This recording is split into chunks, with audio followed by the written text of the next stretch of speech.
मेरा तो जैसे हॉस्पिटल के साथ जन्मों जन्मों का रिलेशन बन गया है। फिर से हॉस्पिटलाइज्ड होना पड़ा मुझे, कैनुला। और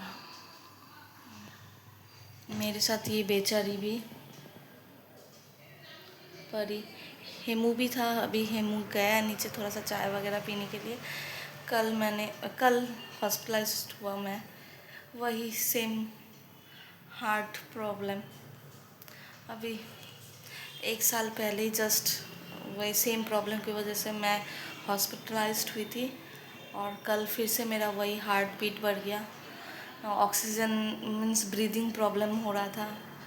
तो वही पहले दूसरे डॉक्टर के पास गए तो इमीडिएट मतलब हॉस्पिटलाइज्ड होने के लिए बोला, तो यहाँ पे आ गई। पहले दूसरे हॉस्पिटल में गए थे हम लोग, मीन्स लास्ट ईयर दूसरे हॉस्पिटल में गए थे, इस साल दूसरा हॉस्पिटल। मतलब ऐसा हो गया कि ना, जन्मों जन्मों का रिलेशन हो गया मेरा और हॉस्पिटल के साथ। मतलब बॉडी को रेस्ट ही नहीं मिल रहा है। एक तो अभी ऐसा लग रहा है क्यों कैलकाटा घूमने गया था, मतलब ऐसा हो रहा है वहाँ से आने के बाद से एक के बाद एक के बाद एक अभी तक मेरा कपड़ा पड़ा हुआ है धोने के लिए।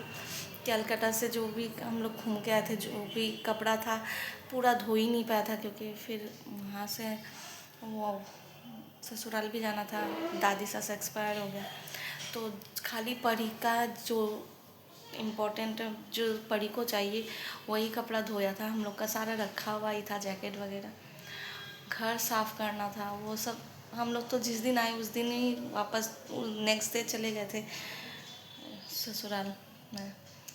फिर वहाँ से आई रात को, जिस दिन वापस हुए नेक्स्ट डे थोड़ा सा साफ़ सफाई चला घर का। उसके नेक्स्ट डे सरस्वती पूजा, और वैसे करके मेरा काम पेंडिंग ही पड़ा रहा। फिर हेमू भी बोला कि 26 जनवरी को बंद है कॉलेज और 27 जनवरी को भी बंद है, तो हम लोग दोनों मिलके कर लेंगे। कहाँ, कल 26 जनवरी और कल मेरा फिर से मतलब 25 जनवरी के रात से ही मेरा हार्ट बीट बढ़ गया, ब्रीदिंग प्रॉब्लम हो रहा है। सोचा फिर वही वॉमिटिंग वगैरह, सोचा ठीक हो जाएगा, सुबह तक ठीक हो जाएगा। सोचते सोचते जब एकदम अनबियरेबल हो रहा है, और तो इमीडिएट हम लोग डॉक्टर के पास गए। डॉक्टर ने भी पूरा रेफ़र कर दिया कि हॉस्पिटलाइज्ड, अब भी हॉस्पिटल इमीडिएटली हॉस्पिटलाइज्ड होना है। वही कल तो इतना ज़्यादा प्रॉब्लम हो रहा था कि और कल कुछ वीडियो बनाना भी पॉसिबल नहीं था। आज अभी सुबह का ब्रेकफास्ट मेरा हो गया है, चाय और बिस्किट दिया था और मेडिसिन्स भी था, वो सब लिया अभी। और कल परी भी पूरा दिन भर अन्नू के पास ही था, उसका भी तबीयत ठीक नहीं है। दोनों बच्चा, अन्नू का बेटी और परी, ये दोनों जब मिल जाए एक साथ तो बहुत बदमाशी करता है। उधर अन्नू का भी तबीयत ख़राब नहीं है, दिन भर परी वहीं पे ही था। अन्नू बोला भी था रात को सुला देगा, लेकिन परी को हम लोग का ही गलती हो गया। हम लोगों ने परी को वो वीडियो कॉल कर दिया था, तो परी जैसे ही मुझे देख लिया, कैनुला वगैरह देख लिया हाथ का, परी वो रोने लग गया कि मम्मी के पास आना है। जैसे तैसे उसे थोड़ा टाइम रखा था, उसके बाद फिर से खाना खाने के बाद फिर से रोने लग गया कि मम्मी के पास जाना है। रात में उसका हस्बैंड आके देखे गया, तो परी यहाँ पे अभी सोया हुआ ही है, अभी तक उठा नहीं। सुबह एक बार उठ के पॉटी वगैरह करके फिर से सो गया। वही मेरे साथ मतलब एक जन हॉस्पिटलाइज्ड होना तो सब कोई परेशान होके रहता है वहाँ पे, मम्मी पापा भी परेशान, सब कोई परेशान। अजीब लगता है। अब गुस्सा भी आता है, ये हॉस्पिटल के साथ मेरा ये रिलेशन कब टूटेगा, अभी देखते हैं। और एक तो बाकी ही है, क्योंकि अभी बोल दिया है डॉक्टर कि कार्डियो के साथ कंसल्ट करना है। और एक्चुअली पहले 1 साल पहले जो मेरा हुआ था उस टाइम पे भी बोला था डॉक्टर ने, कुछ ईपीआर या ऐसा समथिंग कुछ टेस्ट है। एक्चुअली प्रॉब्लम यही है कि ना, वो 1 साल पहले भी डॉक्टर ने बोला था वो टेस्ट करना ही है। मैं डिटेल में बोलती हूँ। मेरे हार्ट में बॉडी के किसी एक पार्ट से मुझे जैसे समझाया गया है कि मेरे बॉडी के किसी एक पार्ट से हार्ट तक एक्स्ट्रा कुछ एक करंट पास होता है जिसकी वजह से वो मेरा हार्ट बीट बहुत ज़्यादा बढ़ जाता है। मतलब ऐसा हार्ट बीट बढ़ जाता है, 100 की रेंज में रहना है वो मेरे 200 के ऊपर चला जाता है, और जिससे पल्स वगैरह भी बहुत वो फास्ट हो रहे हैं, ब्रीदिंग प्रॉब्लम। तो वो करंट कहाँ से पास हो रहा है वो कोई भी पकड़ नहीं पा रहा है। उसके लिए एक अलग से टेस्ट होता है, लेकिन अकॉर्डिंग टू डॉक्टर वो टेस्ट गुवाहाटी पे नहीं होता है। वो टेस्ट बाहर ही किसी बिग सिटीज़ में होगा, दिल्ली, मुंबई, कलकत्ता, चेन्नई, ये सब जगह और भी कहीं गए पे हैं, लेकिन हम लोग के गुवाहाटी पे वो टेस्ट नहीं होता। तो जिसकी वजह से हम लोग भी थोड़ा डिले कर रहा था कि हाँ कर लेंगे कर लेंगे, अभी तो थोड़ा ठीक है, बाद में कर लेंगे, वैसे करके डिले कर रहा था। करते करते 1 साल गुजर गया। अभी फिर से मेरा वही सेम अटैक आ गया था। तो अभी इस बार और डिले नहीं कर, इस बार तो मैं खुद ही डिले नहीं करूँगी। हेमू जाए या ना जाए, मैं तो अकेली चली जाऊँगी। और इस बार मम्मी पापा भी बोला कि ना दिखाना है। हेमू भी इस बार बोला कि नहीं जाएंगे। अभी प्रॉब्लम बहुत आ रहा है कि जाना है। अभी परी को कहाँ छोड़ के जाए, और जाने से तो जाना आना, ट्रीटमेंट, छोटा सा एक सर्जरी भी होगा बोला है। अगर डिटेक्ट हो गया कि कहाँ से वो करंट पास हो रहा है तो एक छोटा सा सर्जरी भी होगा मेरा हार्ट का। तो परी को लेके कहाँ, और अभी रिसेंटली उसे नया एक स्कूल में एडमिशन दिलाया, मतलब जो सीनियर क्लासेस अप टू 10 तक है उस स्कूल में एडमिशन दिलाया। उसका भी सेशन स्टार्ट होगा। अभी समझ में नहीं आ रहा है इसको लेके हम लोग जाए तो कब जाए, और अगर हम लोग जाए तो परी को रखने के लिए एक इंसान को जाना पड़ेगा। बहुत सारी बातें आ जाता है, कैलकुलेशन, बहुत कैलकुलेशन भी आता है। देखती हूँ कैसे क्या।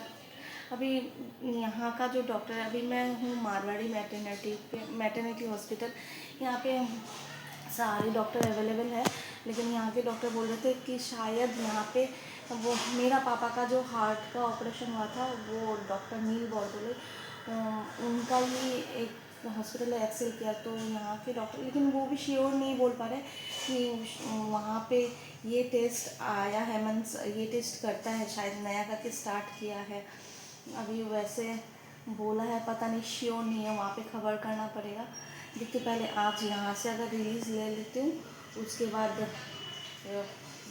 खबर करती हूँ। अगर गुवाहाटी पे होता है तो बहुत अच्छा है, अगर नहीं होता है तो बाहर जाना पड़ेगा। मतलब ऐसा हो रहा है ना, मतलब ट्रीटमेंट तो ज़रूरी है, लेकिन मेरा ऐसा इतना पैसा खर्चा करने से अच्छा है चलो ट्रीटमेंट नहीं करना है। लेकिन एक चीज़ अच्छा है, बाय लक मेरा ससुर जी ने लास्ट टाइम जब मैं हॉस्पिटलाइज्ड हुई थी तो मेरे ससुर जी ने मतलब ज़बरदस्ती एक वो करवा दिया था, हेल्थ इंश्योरेंस। उसके वजह से इस बार जब मैं हॉस्पिटलाइज्ड हुई हूँ तो हम लोग को थोड़ा सा रिलीफ मिला। अगर वो नहीं करता ना, मतलब मैं तो इसके लिए हमेशा मेरे ससुर जी के सामने मैं थैंकफुल कि ना उनके वजह से ही प्रॉब्लम नहीं हुआ, वरना अगर वो मतलब ज़बरदस्ती नहीं करवाते ना तो इस बार भी हम लोग का हेल्थ इंश्योरेंस नहीं होता और बहुत प्रॉब्लम हो जाता। फिर भी इंश्योरेंस है होने से भी बहुत सारा बहुत कुछ हो जाता है ना प्रॉब्लम। लेकिन वही परी के लिए फॉर परी, कल भी जब मुझे हार्ट का वो इंजेक्शन पुश किया जा रहा था, उससे पहले मैं इतना ज़्यादा डर गई क्योंकि वो इंजेक्शन देने के बाद कुछ भी हो सकता था, मतलब हार्ट ब्लॉक भी हो जा, हार्ट स्टॉप भी हो सकता था। उसके लिए अलग एक इंजेक्शन उन्होंने रेडी किया था कि ना अगर हुआ तो वो इंजेक्शन पुश करेंगे। हेमू से कॉन्सर्न लिया गया, मतलब कुछ भी हो सकता था। फिर शॉक भी देने के लिए वो लोग रेडी था कि अगर स्टॉप हो गया हार्ट तो वो इलेक्ट्रिक शॉक देगा। मतलब जैसे ही मुझे वो इंजेक्शन पुश किया, फॉर द टाइमिंग मेरा ऐसा हो गया, हाथों हाथ डॉक्टर ने सीपीआर वगैरह दिया। मतलब मैं खाली एक ही बात बोले थे, भगवान मुझे परी के लिए बचा दो। मतलब अब मेरे लिए कुछ नहीं है, जो जाता है उसे मुक्ति मिल जाता है, लेकिन मुझे परी के लिए रहना है। मुझे कुछ हो गया तो परी का क्या होगा। खाली मैं यही प्रे कर रही थी कि मुझे परी के लिए बचा दो। मामा घुमारू से থাক, যত টাইম ঘুমাও তো রেস্ট। কিন্তু মামা উঠলেই তো কিছু খাইতে চাইবো।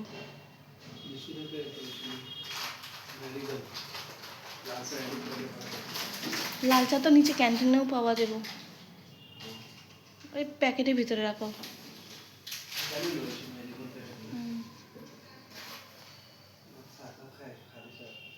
তুমি কিছু খাও নাই?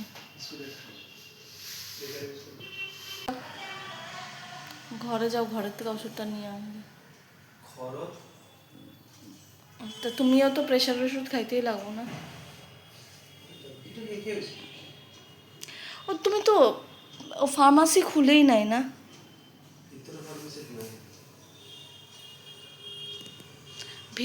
ওরা হসপিটালের ফার্মাসিতে কেন রাখে না? এখানে তো প্রেশারের পেশেন্ট আসে।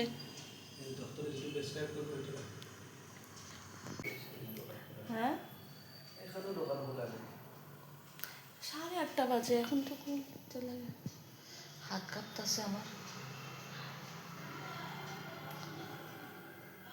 আমাদের রিলেশন হসপিটালের লগে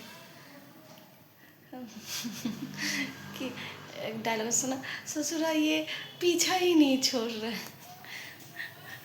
हॉस्पिटल हम लोग का पीछा ही नहीं छोड़ रहा है, या हम लोग हॉस्पिटल का पीछा नहीं छोड़ रहे हैं। अभी भी बहुत टेस्ट मेरा बाकी है।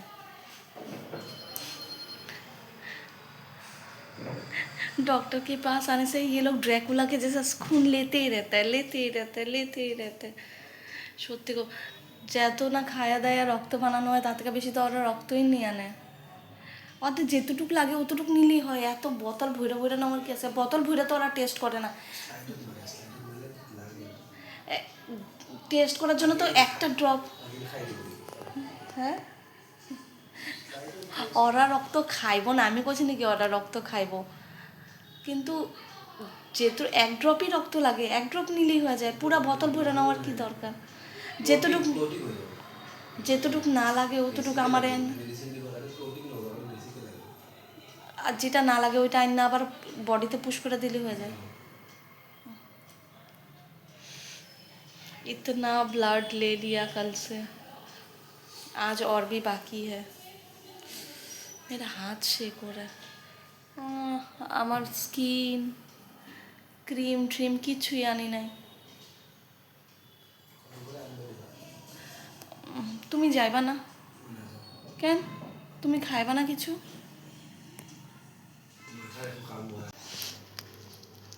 पर ये अभी नींद से उठ गया और ये बिस्किट खा रहा है। हेमू गया है घर, इसके लिए बॉयल्ड राइस लेके आएगा।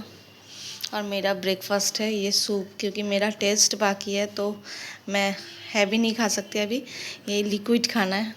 ये इतना भद्दा सूप है, मैं क्या बोलूँ, लेकिन भूख मिटाने के लिए खाना ही पड़ेगा। भूख मिटाने के लिए खाना पड़ेगा, लेकिन सूप बहुत ही ज़्यादा भद्दा है। और यहाँ पे है परी। ये बोल रहा है मुझे क्यों दिखाया, मैं इतने गंदे तरीके से। अच्छा ठीक है, मैं सूप पी लेती हूँ। हेमू गया है घर, थोड़ा फ्रेश हो जाएगा और परी के लिए भी खाना लेके आ जाएगा। दादा मामा मेरे को करना, मेरा स्किन क्या हालत हो गया, क्रीम वगैरह कुछ भी। मामा बोला ओहो